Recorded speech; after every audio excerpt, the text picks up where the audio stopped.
Como les decía, vamos a hablar de definición de estreñimiento, la fisiopatología del estreñimiento en red y algunas opciones terapéuticas. Avancemos, como les había comentado, lo que era el estreñimiento. Y en cuanto a las causas, la inmovilidad y el sedentarismo, esto lo vimos en pandemia, la poca movilidad de los chicos favorece el estreñimiento. Ustedes sabrán como papás que los nenes que no se movilizan son más proclives a tener estreñimiento. Algunas dietas restrictivas por hipoaporte, porque la nena no tiene apetito, no quiere comer, o tiene una dieta reducida en fibras, como la dieta cetogénica, esto favorece el estreñimiento.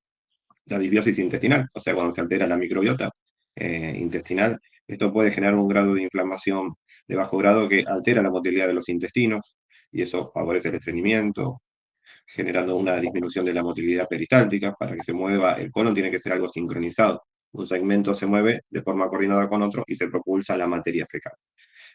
Cuando hay hipotonía muscular, es decir, el tono muscular es más bajo, no hay fuerza en ese abdomen como para que se contraiga y sea más fácil lo que es la defecación, en hipertonía también, y ciertos fármacos, particularmente algunos anticonvulsivantes, también pueden favorecer el estreñimiento. O sea, es una suma de cosas, no hay una sola que sea causa en sí del estreñimiento, sino que es multifactorial. Avancemos. Esto para que vean un poquito lo que es la motilidad, ya sea la motilidad del esófago en la deglución, con el bolo alimenticio, o en el colon con el bolo fecal.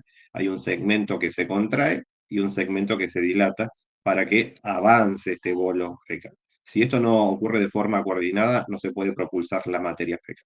Siempre va a haber un segmento que se contrae, otro que se dilata, y así secuencialmente para que avance el bolo fecal. Esto está coordinado por fibras musculares, lisas y longitudinales, por la inervación, por el sistema nervioso entérico, que es algo local a nivel intestinal, por las células intersticiales de Cajal, que intervienen en esta regulación de la motilidad, y por el sistema nervioso central. O sea, desde la cabeza también hay una conexión con los intestinos, este eje intestino-cerebro. Ustedes habrán visto como papás que cuando a veces están nerviosos por diferentes circunstancias, a veces tienen ganas de ir al baño para defecar, hay una conexión entre el cerebro y el intestino. Avancemos.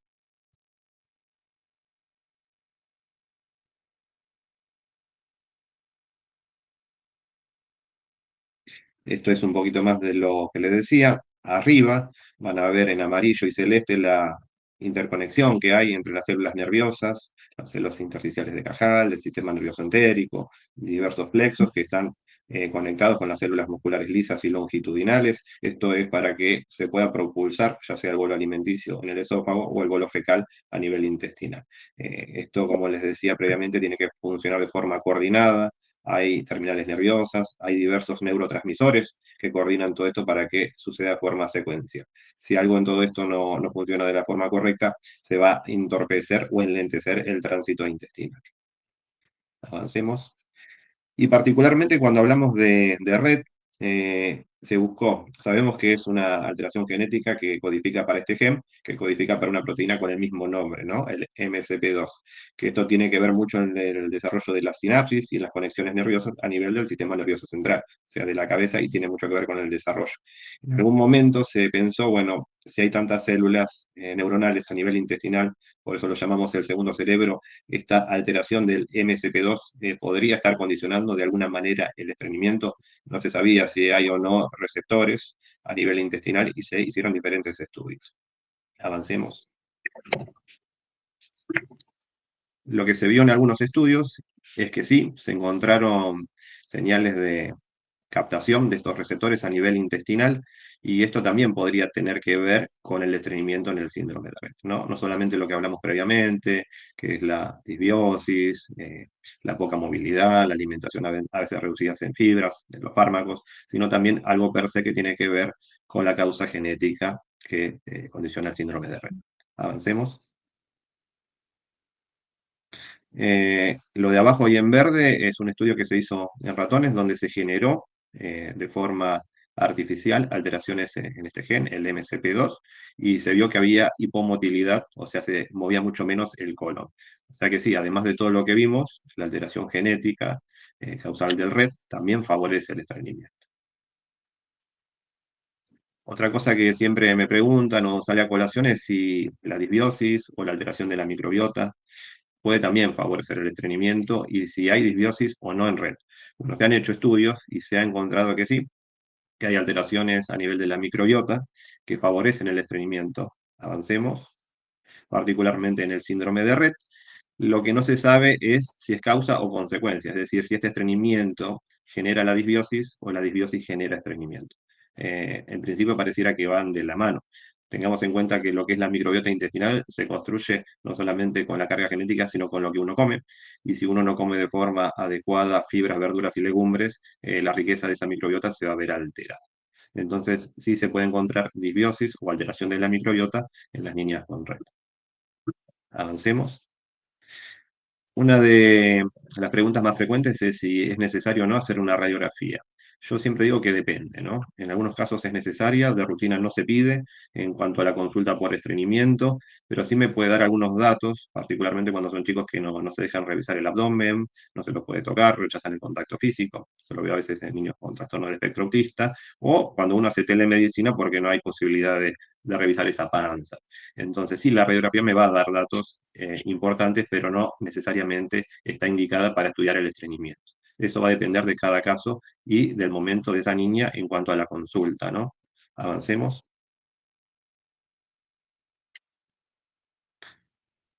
Una más.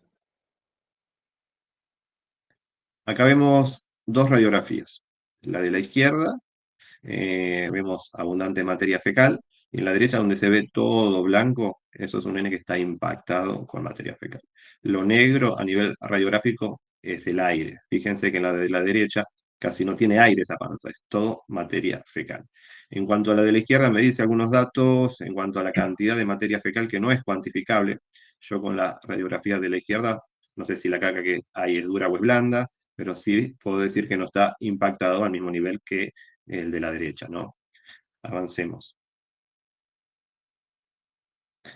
Cuando hay que desimpactar, es decir, cuando uno palpa esa panza y siente que hay endurecimientos, como si fuera un pan de manteca debajo de la piel, donde hay materia fecal acumulada de larga evolución, lo que prima, lo que hay que hacer primero es desimpactar. A veces van a escuchar que se puede desimpactar usando el polietilenglicol, una dosis doble o enemas. En mi experiencia, lo más efectivo suele ser los enemas. Enemas hay más de 200 variantes. Yo particularmente lo suelo realizar solamente con agua o solución fisiológica. Les paso estas capturas para que puedan ver. Esto es un tutorial que hice para los papás en cuanto a cómo se hacen los enemas. Si después entran a ese canal, van a ver el desarrollo de un video muy simple que explica un poquito cómo se hacen los enemas y solamente necesitan lo que se ve en la pantalla. Una jeringa de 60 mililitros, una sonda Foley y lidocaína, no más que eso. Eso es para desimpactar. Después habrá que hacer algún tratamiento de mantenimiento para que no se vuelva a acumular la materia fecal. Avancemos. A Yelén ya les habló de lo que es la alimentación, lo importante de la hidratación. Sabemos que hay chicas que cuesta mucho que coman, que tomen agua, que como dice Yelén hay que dársela con jeringuita. Y yo particularmente les voy a hablar un poco de lo farmacológico, ¿no? Avancemos.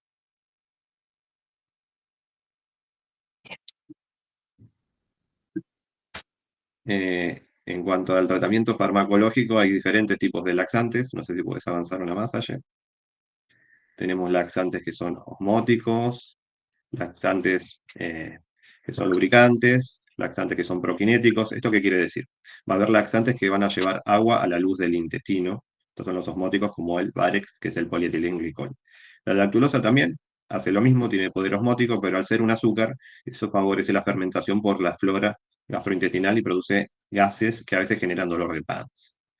El bisacodilo es un prokinético. Lo que hace es estimular la motilidad del colon para que ese colon se mueva con más fuerza. A veces uno combina un laxante que hablando de la caca con otro que estimula la motilidad colónica. Eso se ve en cada caso en particular y el tratamiento es muy artesanal, varía de chica en chica, no es para todos o para todas de la misma manera. Lo que hay que tener mucho cuidado es con la vaselina líquida, que es el Modatom, porque si es una nena que tiene un trastorno de glutorio, ese líquido puede ir a los pulmones y generar una neumonitis aspirativa. Por eso estaría parcialmente contraindicado y habría que ver, según el caso de la nena, si lo puede utilizar o no. Avancemos. Algo que también me preguntan a veces es el tema de los probióticos y la constipación. Como les había dicho al principio, la disbiosis, o sea, la alteración de la microbiota intestinal, se suele ver en chicos y chicas estreñidas. Entonces, la utilización de probióticos que favorecen la producción de ácidos grasos de cadena corta, que estimulan o aumentan el número de receptores de serotonina a nivel de la célula muscular intestinal, favorece la defecación.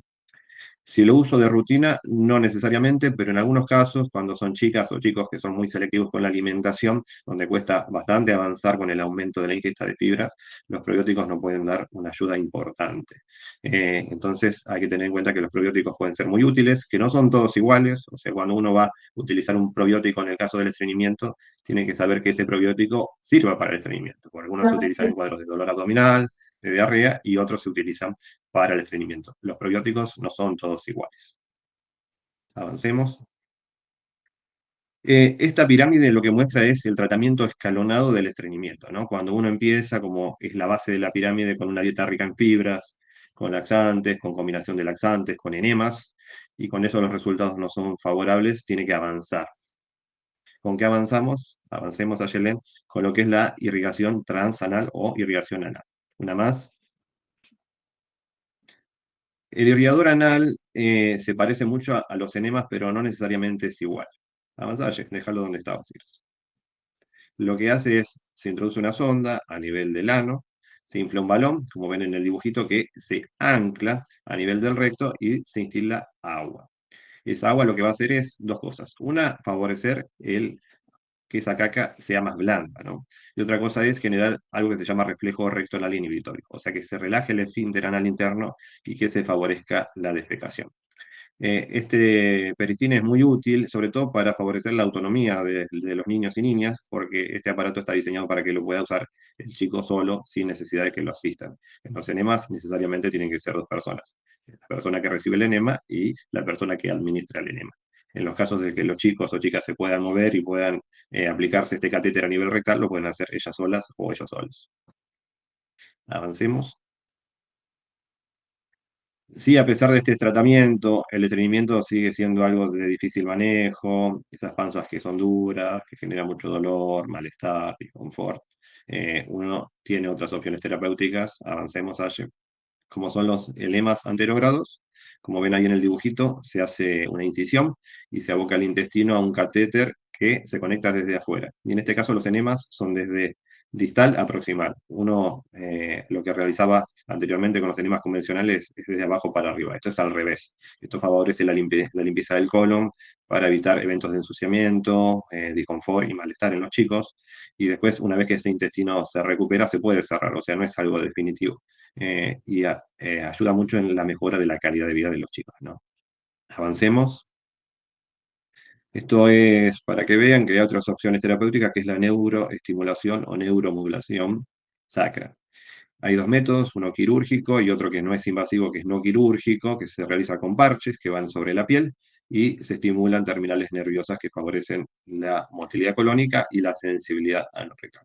Yo lo utilicé con mucho éxito en pacientes con mielomeningocele, malformados anorrectales, donde mejora la sensibilidad anorrectal. Esos chicos muchas veces dejan de usar pañales porque tienen sensación defecatoria y esto favorece que puedan ir al baño y se evita lo que es la incontinencia fecal o encopresis. Avancemos. Bueno, esto es un trabajo de investigación que se publicó el año pasado, donde intervenimos un nene con mielomeningocele de 9 años, que usaba pañales y después de un tratamiento efectivo con la neuroestimulación pudo dejar de usar pañales, porque como les decía, esto no solamente mejora la motilidad colónica, sino la sensibilidad no rectal. Muchos chicos que tienen ensuciamientos de materia fecal no sienten cuando están sucios y de esta forma recuperan mucho lo que es esa sensibilidad. Una más. Esto es un artículo de un libro que se publicó hace muy poquito donde hablo de este método. Después, si lo quieren, se lo pueden pedir a Mabel o a Yelén o a mí y se los enviamos para que vean que esto no es algo complejo de realizar. Lo que es la neuromodulación se realiza con un aparato que usan mucho los kinesiólogos para el tratamiento del dolor. Es el mismo aparato. O sea que si tienen un kinesiólogo conocido y le pasan este librito, él le va a decir, ah, bueno, esto no es tan complejo, yo lo puedo hacer. Y de esta forma quizás tengan otra opción terapéutica para estimular la motilidad colónica. Que avancemos. Y bueno, cerrando la presentación, les traigo una frase de Eduardo Galeano, que esta frase yo no la conocía, me la hizo conocer una mamá de la agrupación de niños con Hirschsprung.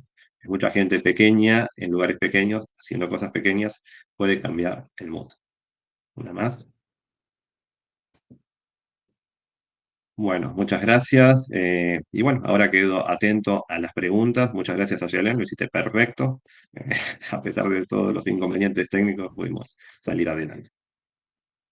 Excelente, Julián. Muy bien. Y súper práctico. ¿Sabes qué? Pensaba esto del TEN, porque kinesiólogo en general, todas las nenas tienen ya de pedido a una actividad kinésica.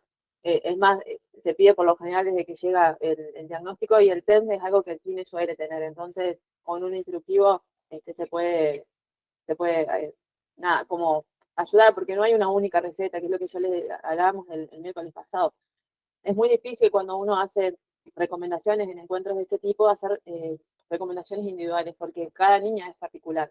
Entonces, las generalidades que andan para un montón de poblaciones, a veces para las niñas con red no andan las generalidades. Hay niñas que tienen más desafíos en los líquidos, otros en la movilidad, entonces el desafío es ver cómo moverlas para que ese intestino funcione, la edad, la cronicidad del estreñimiento, la misma selectividad alimentaria, ¿no? La permeabilidad intestinal. O sea, vos nombrabas hoy al principio cómo tiene que poner de acuerdo, ¿no? El cuerpo entero para hacer una actividad que es sacar caca, que si nosotros nos ponemos a pensar, digo, tiene que haber toda una coordinación como que fuera una canción, ¿no? Cada uno al mismo ritmo para que la caca pueda salir. Y uno que tocó en un ritmo equivocado y ese ritmo se pierde. Entonces a veces recuperar eso lleva tiempo. Tiene que ser algo totalmente sincronizado, es como caminar o correr, o sea, es el movimiento coordinado de los pies y los brazos. Y hay muchas razones que favorecen el estreñimiento, como les comentaba, pero también hay muchas opciones terapéuticas. O sea, que algo no haya funcionado no significa que no sea efectivo. Quizás haya que aumentar la dosis, quizás haya que combinarlo con algo más, o revisar detalles de la alimentación. Eh, no quedarse con esas panzas duras donde uno palpa materia fecal. Yo a veces veo que son nenas que están muy adelgazadas y uno realmente toca ese bolo fecal endurecido debajo de la piel y esa nena sufre mucho eso y no la está pasando bien. Cuando uno mejora lo que es ese estreñimiento severo, se nota enseguida en los cambios de humor, de carácter. Entonces, no normalizar el estreñimiento. Hay una pregunta de Diana Carrasco y dice si los lácteos pueden favorecer, o ella pregunta si perjudican el estreñimiento. Es una muy buena pregunta y los gastroenterólogos, en cuanto vemos chicos o chicas estreñidas, siempre preguntamos qué cantidad de lácteos, ¿no? Porque uno para lo que es conseguir la cantidad de calcio que necesita por día lo puede conseguir por esta vía. Pero si está consumiendo lácteos en exceso, eso se ha visto que favorece el estreñimiento, sobre todo lo que es el yogur, los quesos. Pero si es una nena que solamente se está alimentando en base a lácteos porque tiene un trastorno de glutorio y todavía no puede alimentarse de otra manera, lo que habrá que hacer es que siga alimentándose con ese aporte de lácteos, pero buscar alguna forma para que vaya incorporando de poco más fibra. Porque como decía bien Ayelen, el manejo es siempre muy artesanal. Va a depender de cada chico o cada chica y cómo esté en ese momento. No es lo mismo una nena que está llena de caca, como vimos en la radiografía, que una nena que ya se limpió con enemas, ese colon está mucho mejor. El tratamiento va a ser distinto. La cantidad de laxantes que va a necesitar para que no se vuelva a impactar también va a ser diferente. Pero siempre tener en cuenta de que la materia fecal, si no se construye en la verdulería, se construye en la farmacia. O sea que si no hay una cantidad necesaria y adecuada de fibra, necesariamente va a necesitar un laxante o ablandador de materia fecal. Si no, solita no va a andar. No, y además algo más, Diana, que si bien no hay consenso en cuanto a eh, al retiro de ciertos alimentos en la alimentación para mejorar, digamos, la salud del intestino, sí lo que se ha observado en otras investigaciones es que al retirar ciertos alimentos, los papás o las familias notan mejorías en cuanto al tránsito del baño. Entonces, si bien no hay consenso en cuanto a sí, retirando gluten, azúcar y leche, el global mejora, eh, per se, digamos, en empiria, en la práctica, las familias encuentran que al hacer una reducción de estos alimentos, el tránsito de intestino mejora, pero también es un todo, porque si yo retiro, bajo el consumo de ciertos alimentos, también estoy subiendo el de otros, entonces el beneficio siempre es global. Bien. No sé si hay más preguntas, pueden escribir en el chat o directamente activar los micrófonos. Eh, Ahí También dice se pueden usar los Diana porque que su hija hace caca todos los días, pero poca cantidad en proporción a lo que come. Y eso habría que ver. Por eso a veces es muy importante el examen físico, ¿no? Yo a veces recibo una consulta, me dice, mira, a mi nena le duele la panza, hace caca todos los días y la caca que hace es normal. Y cuando palpo ese abdomen, encuentro materia fecal que no debería estar donde está. Entonces, muchas veces la radiografía nos orienta, pero lo que define es el examen físico. Habría que ver si tu hija Mariana está acumulando materia fecal o no. Quizás lo que está comiendo coincide con lo que está defecando. Si no come en mucha cantidad, tampoco va a defecar en mucha cantidad.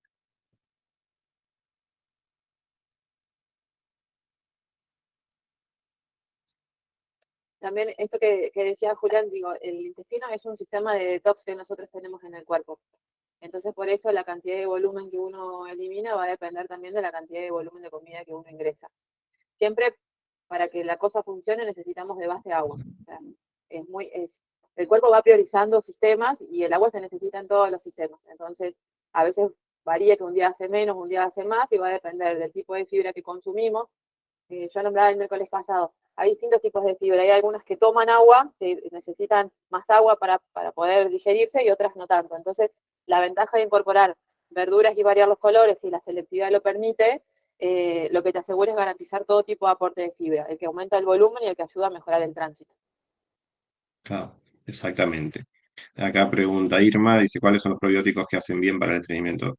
Hay muchos. El tema de los probióticos es para que uno lo pueda indicar, tiene que tener eficacia demostrada en algunos estudios clínicos, como son los que le mostraba en la presentación, ¿no?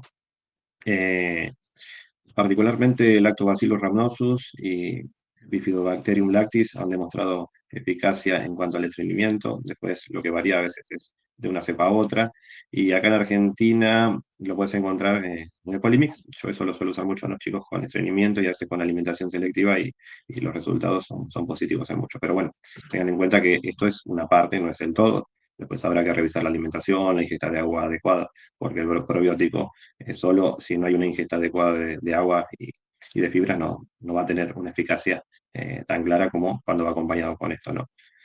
Si los laxantes barren los anticonvulsivos, no tengo información al respecto. Lo que sí te puedo decir es que toda la medicación que uno recibe se absorbe en el intestino delgado y los laxantes actúan en el intestino grueso, en el colon, o sea que no tendrían que interferir con la absorción porque actúan en diferentes lugares.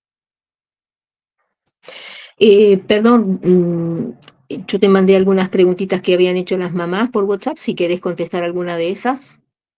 Creo A que ver, están, decime, Mabel. ¿querés que te las diga? Sí. Bueno, acá hay la mamá de Belén, Mariel, que te había consultado y prescribiste enemas con sonda Foley. Estuvo fantástica, muy bien, pero volvió a constiparse y ella apeló al enemol, y prefirió hacer eso porque no quería ir. Ella ya sabe que si espera un poco más o le da alguna otra cosa no va a tener efecto y bueno, para no terminar en la guardia del hospital, donde últimamente termina con un Murphy, con internación y todo eso. Y lo que ella quería saber cada cuánto tiempo se puede realizar ese tipo de enemas. Y eso va a depender mucho de cómo esté esa nena y del grado de estreñimiento que tenga, ¿no? Los enemas uno usualmente los indica para desimpactar, o sea, para sacar esa materia fecal acumulada e impactada. Después lo que trata de hacer es evitar que se vuelva a acumular y para eso usa los laxantes o ablandadores de materia fecal vía oral. Como les decía, el manejo es muy artesanal y va a depender de cada chica.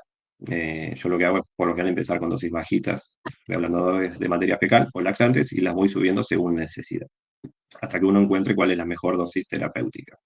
En casos donde los ablandadores de materia fecal no dan resultados, eh, según el caso, uno puede hacer enemas una vez por semana o cada 3 días para que no se vuelva a acumular materia fecal. Pero por lo menos acá en Argentina, las chicas que tengan el CUT pueden conseguir los irrigadores anales, eso lo tramitan y es una forma mucho más práctica de mantener ese colon limpio.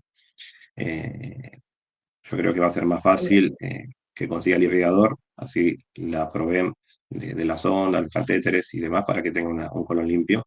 Y normalmente se hace 1 o 2 veces por semana, pero va a depender del caso, porque si esa nena funciona bien con una dosis baja de polietilenglicol una vez que se desimpactó, no hace falta tampoco que haga enemas o irrigaciones colónicas todas las semanas. Bueno, y acá te preguntan, porque hay mamás que le dan el omeprazol en forma crónica, sin discontinuar en ningún momento a lo largo de los años, como se le da en los pacientes crónicos, y si el uso de Varex o fibras es recomendable. O sea, esto es Marina Mosgosov, la mamá de Loli. O sea, no entiendo qué tiene que ver el omeprazol con el No, Varex. no, son dos cosas. Una es si es Ah, recomendable la administración de omeprazol sin discontinuar en ningún momento, y si el uso de Varex o fibras es recomendable. y los El dos omeprazol depende. a lo largo de los años, De- ¿no? En chicas que tienen de- de- reflujo gastroesofágico importante. o sea, si tiene un reflujo importante que ya está corroborado por estudios como pH-metría o endoscopía, seguramente lo va a necesitar. Si se lo indicaron de forma profiláctica, habrá que ver según el caso si amerita o no que siga con ese tratamiento. A veces lo que pasa es cuando está mucho tiempo con la omeprazol, en algún momento se pregunta, ¿y hace falta que siga? ¿Y cómo podemos ver si es necesario o no? Con la pH-metría, que es colocar una sonda y hacer un estudio de 24 horas, que a veces no es tan fácil conseguir dónde hacerlo, y la endoscopía que se hace con anestesia general, que a veces tampoco es tan fácil conseguir el lugar para que haga, ¿no? Para ver si hay una esofagitis o signos de enfermedad por reflujo. Entonces, va a depender mucho el terapeuta que lo indicó. Lo que sí te puedo decir que el omeprazol de forma prolongada también va a alterar la microbiota intestinal y va a favorecer la disbiosis. Con esto quiero decir que si realmente lo necesita, lo tiene que seguir tomando. Y si hay alguna forma de estudiar a ver si realmente se puede discontinuar, sería lo óptimo. Bien. ¿Y el uso de Varex o fibras también es recomendable o no? Vos Y sí, hablaste de pero eso. va a depender del caso y de la cantidad. Por eso es importante hacer el Claro. seguimiento con las nutricionistas para ver el aporte adecuado de fibras, para no pasarse. Y el Varex, como te decía, yo lo uso de una dosis creciente, o sea, de muy poquito y voy subiendo para no generar cuadros de diarrea. Entonces uno va manejando esto de forma individual según cada caso. Pregunta María Verónica si se hacen pechimetría en adultos. Sí, se estudian en chicos y en adultos. Y esto es para estudiar el grado de reflujo que tiene. O sea, te puede dar normal o patológica, o sea, alterada. Y en el caso de alterada te puede dar un reflujo leve, moderado o grave. Y también uno puede estudiar otros parámetros de esa pH-metría para ver si amerita o no seguir con el omeprazol. ¿Me puedo ¿Qué te agregar, informa? Ah, perdón. si puedo agregar algo? Sí, agrega, Shirley. Recién vos hablabas de esto del contenido de fibra y del Varex. Eh, en mi humilde experiencia, lo que nos ha resultado mucho es como yo digo, no, eso es un viaje de ida. Mientras vos vas en ruta, quizás el Varex no lo necesites, porque vos hiciste la base. Vos sobre la base tenés garantizado el aporte de proteína, el de hidratos de carbono y el de fibra y el de agua. Si nosotros no logramos esa base, por lo general las familias recurren al Varex. Cuando uno logra esa base, a veces el Varex lo dejamos de emergencia, cuando nos vamos a la banquina y quizás tengamos que usar de vuelta el Varex, no es que nunca más, pero siempre uno apunta al no, digamos. Sin embargo, hay niñas que usan el Varex por mucho tiempo, digamos, muchos meses. Eso por un lado. Y después, con esto que yo decía del retiro de alimentos, también a veces retirar determinados consumos de alimentos sin aportar tanta cantidad de fibra, porque hay que ser muy sutil con la cantidad de fibra, no se hace agregarlo bruscamente porque puede generar gases y dolor, y eso desencadena otro cuadro, también se mejora el tránsito de intestino. Pero siempre va a depender de la base alimentaria que tenga la familia, por eso es súper importante trabajar el entorno familiar, porque esto que hablamos el miércoles pasado, de repente yo le sirvo más fibra a la niña, pero el resto de los comensales no comen tanta fibra y cuesta sostener ese hábito. Entonces siempre trabajar sobre el ámbito familiar. El consumo de agua de 2 litros de los 8 vasos es para toda la familia. El consumo de varias frutas y verduras es para toda la familia. La base tiene que ser familiar y eso garantiza que tengan que recurrir a externos la menor cantidad de veces posible. Si se lo merita, por supuesto. Pero siempre garantizar las bases. Las bases es alimentación saludable siempre. Exacto, siempre acompañar a nivel familiar. Yo siempre les digo a los papás, porque veo mucho esto que vos decís, que por lo general es el varón, ¿no? Que no te come nada verde, nada de fibras, y no te tenés que acompañar, porque tu hija o tu hijo va a hacer lo que vea que haces vos, no lo que vos le digas que tenés que hacer. Entonces es muy importante esto de acompañar a nivel familiar. Acá pregunta Diana si el uso crónico del Varex puede generar consecuencias como cólicos. Eso va a depender de cada caso, por eso hay que buscar la dosis mínima necesaria para cada caso en particular, porque no, dar un sobre, medio sobre, mm, es difícil decir si está bien o está mal porque va a depender del caso del chico. Yo lo suelo regular en cantidades cucharaditas, sabiendo que cada cucharadita por lo general cuando son cucharas de café o de té son 2 gramos, y según el peso de la nena y el grado de estreñimiento lo voy subiendo de forma gradual.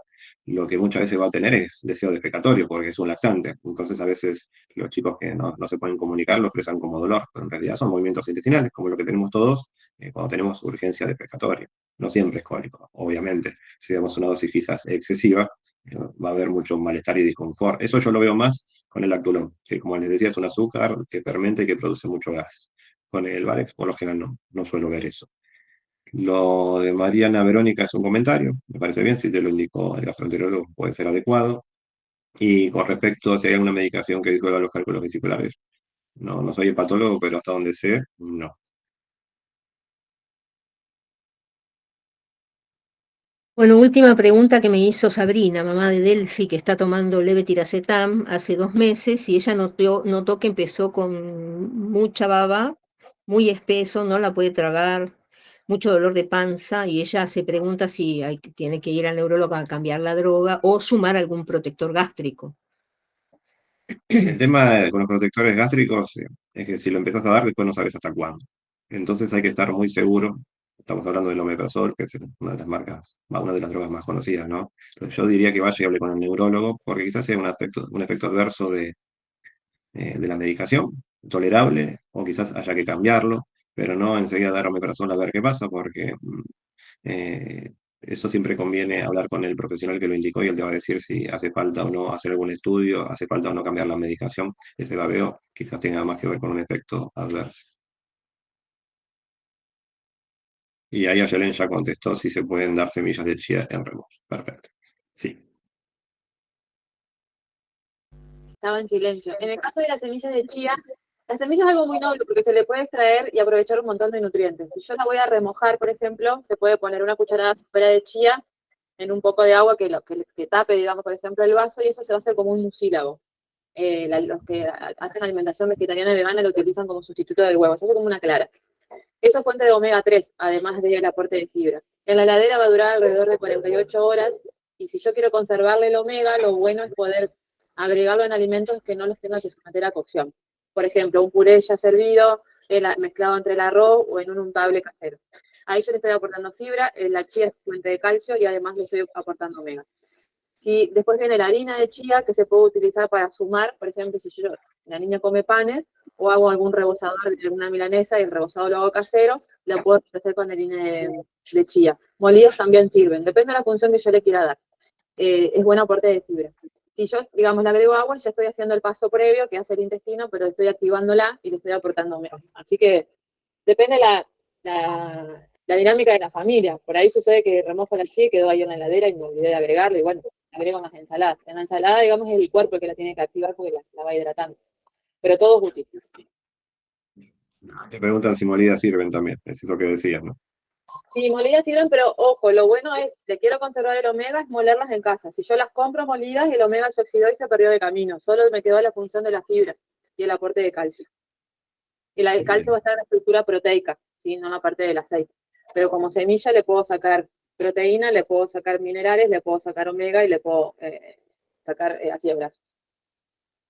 Después pregunta Silvina Gutiérrez si atiendo pacientes adultas. La respuesta es sí y no. Si son sin niñas con red, sí, no hay ningún inconveniente. Pero si son pacientes sin red adultos, eso lo derivo con otro especialista. Así que sí, no hay ningún problema. Después cualquier cosa me escribís por Instagram y te paso el contacto del consultorio.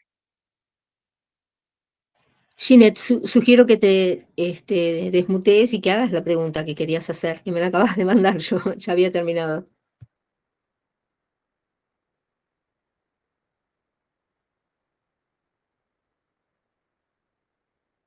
Estamos esperando tu pregunta.